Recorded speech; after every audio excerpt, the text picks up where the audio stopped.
Hey, what's up, Todd here, and today I have something very special for you. This is JP. He is one of my coaches. You've been traveling the world with me for about 9 months. 9 months. You've been teaching immersion, private coaching, doing filming, and basically just like picking up girls around the world. All of it. Something like that. All of it. So this is a guy we brought on actually just to like do like the hard work, like following with the camera, that kind of stuff. We brought him on because he seemed smart and enthusiastic. And then little did we know, within like the first week, he was just pulling girls like left and right. We're in Miami, we're sitting down at like lunch, and he's just walking by with this hot girl. He's like, "Hey guys, what's up? Meet this girl," and he just walks off, goes and fucks her on the beach. And then we came to New York. In the first 6 days in New York, how many girls did you pull to your little like air mattress? It was like there? about 5 or 6. Yeah, five or six girls in the first week to like an air mattress. And how many times have you had public sex since working for me? Oh man, too many to count. Actually, I don't know how many. I don't either. That's why I asked. I actually don't know. I swear, yeah. It's a significant number. We'd lose time on the video if I have to like sit there and like do some math. You have to take your like shoes off and like count and stuff. Yeah, Leslie, you know how it is. In any case, the guy gets laid a lot, and he's a guy that he's actually had sex for a long time from quite a young age. So in a way, he's a bit of a natural, but also he's a guy who has studied and learned pickup, and he can quote you all the pickup theory in the world and that kind of stuff too. So he's a really good, interesting mix in terms of all that. John, just to get us started, how would you describe your own personal game? A lot of people actually ask me that, like, John, what did you do? Like, what did you do? I never have like a clear answer. My answer is usually kind of like, fuck it, just kind of happened, right? But kind of like, check. Yeah, kind of right. Yeah, like I'm easy, you know. Okay. Kind of like working with you guys just kind of like showed me that like my technical side of the game is like, you know, what you guys call is kind of like a lover kind of like game kind of. Yeah, I don't really like doing like the whole asshole thing actually. I just do my own thing, and it usually works out pretty fun. Cool. Pretty good from there. What is your, when you start a cold approach, when you see a girl, you want that girl, what is going through your head? How do you think that you are different than a lot of guys who don't get success in terms of mentality? Okay, mentality. I'm always thinking, instead of like when I go up to a girl, I never think like, wow, like that girl's like too hot for me, or like sometimes I do actually think that sometimes, but you know, I feel like whatever. One of the things that I'm always saying is like, fuck, where's the nearest Starbucks? Where the fuck am I gonna take this girl next? Does this girl look like she drinks coffee, or can I take her for drinks like immediately? I think a lot of guys that I've seen just like working with you is like they just don't show intent. Like they just go up to girls and it's like they don't like, oh hey, how's it going? Nice to meet you. And I hate that. So I just show like a lot of intent from like the beginning. Make my intentions clear, you know. Cool. Yeah. So lots of intent, definitely having a game plan. Yeah. Sure. On a scale from 1 to infinity, how horny would you say you are? Oh man, pretty high. Yeah, pretty high. It's up there. All right. One other thing that, well, you're known for many things actually within our crew, but like one other thing you're very known for is day game. Okay. You're super good in day game. Like most guys when they do day game, they just go out and get a bunch of numbers. You actually pull very regularly from day game. Yeah. So what do your day game pulls look like? Why do you think it is people get numbers rather than pulling? What do you do differently? That sort of thing. Okay. Yeah. Actually, when I first started in game, my goal was only to like get numbers. That was like very early on. I was like, just get numbers. And after a while, I was just kind of like, fuck, like these numbers aren't falling up. I don't want to like. I really want to do more. And I remember actually like seeing one of Todd's videos like pull during the daytime. But I had never like really like met Todd. I was watching his videos, and so when I knew that was kind of possible to like pull from day game, I was like, wow, like these girls that I'm getting like numbers from, like I think it's stupid for me to just like leave it at the number. So my goal now is actually like as outcome dependent as this like may sound. If I don't pull like off day game, I'm kind of like I kind of go home. I'm like, damn, like I could have done better. You know, sometimes circumstances just like don't allow you to pull, but whatever. I'm just kind of like, I'd rather get at least like one girl to fuck me than have 20 numbers in my phone, because I don't really like texting. I was like, whatever. It's like I don't really like putting much effort into it. But for me, pulling is like my new standard of success. Is kind of like a bad thing in a way, kind of. But I like going out and I like pulling. A lot of guys just don't feel like it's possible, and I think pulling from day game is like super easy. And I think that's because I've done it so much. But certainly like some steps that I would like recommend is, you know, finding out where like if you're like flying into a new city, because we do that all the time. We just travel from city to city. And so once you get to like a city, find out where everything is, find out bars near your place. Like that's the first thing I do. I literally keep like a notes like page on my phone. That's like, okay, addresses. So like just in case the girl asks me like, hey John, like where are we going or something, I shoot her the address like this is where we're going.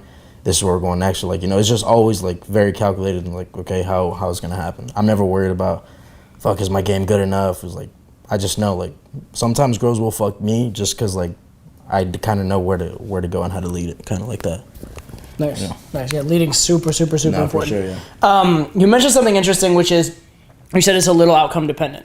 Yeah. Right? So we have this. I call it the JP scream that you do, like when you come back and you almost close the girl and you didn't. Yeah. Well, first of all, could you maybe like do? I don't know if you can do it on command. If you can do that, JP scream. If I don't pull, like I swear we can like upload this. Like if you guys just happen to catch me like on a hidden camera. When I walk in through that door and the girl's like, oh, like, I can't, like, we can't have sex tonight. Like, don't that, no means no, right? I'm like, I gotta push that. No means no.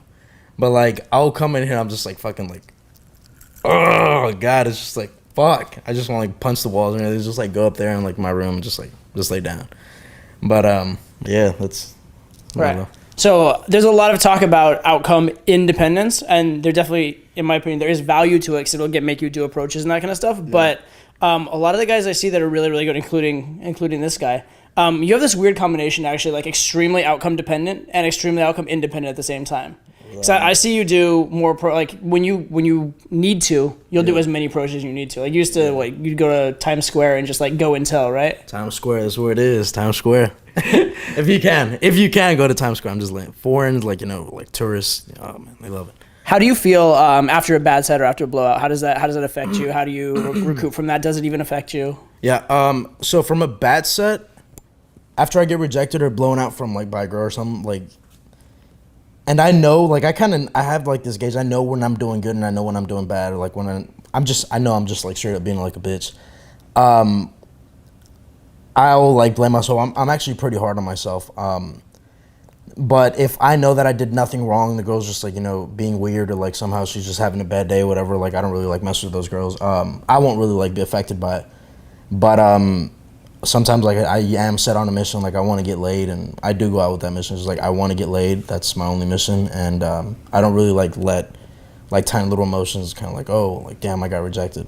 Those things don't like really affect me, but I can't say the same for everyone else. But one thing I always find interesting with you is on one level you're very cocky, right? You have this sort of like swagger about you, and like what country do you identify with? Mexico, Zacatecas, Rio Grande. Oh, man. I just have to do that for the camera. Fucking. No, I like it. Mexico. That's where I'm from. I like it. Like he goes around and says stuff like not everybody can be perfect. Not every, some of us aren't from Mexico. That he's like has the very much of a pride, and you have sort of a personal pride and a personal sort of like swagger and cockiness about yourself. Yeah. At the same time, there's something very humble about you. For example, a lot of times when we big you up to like when we're like telling your accomplishments in game and stuff, you're just like, no, don't tell me, don't tell people. Just like keep it on the DL. I want my actions to speak. Can you talk a little bit about your philosophy on all that kind of stuff and where that comes from? I think a lot of that comes from my dad. I take a lot of my personality from my dad, except he's like obviously like more stubborn than I am. But my mom, like I kind of, I was raised by both of them. But one thing like my dad, like I guess like one of the like the humbleness and whatever, my dad just like always told me was like, just let your actions speak louder than words. And I've actually always truly believed that. What are some of your favorite ways to show intent? Body language. Body language? Body language and not talking. So I actually, when I open, sometimes I've literally been told this before I even like open my mouth. I think this is like pretty cool. I walk up to girls without even opening my mouth or without even saying anything. Girls like just say, I have a boyfriend.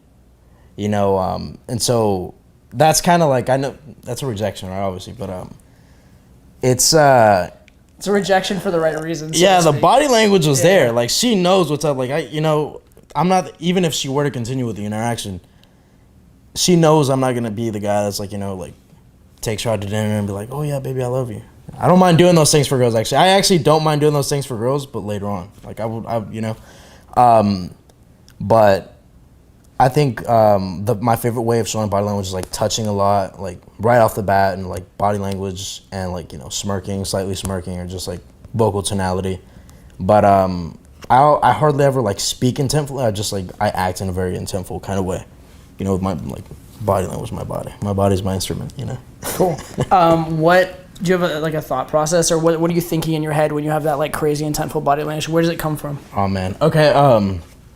I do NoFap. So am I allowed? Yeah. Right? Yeah, you can give a no fat pitch if you want. All right.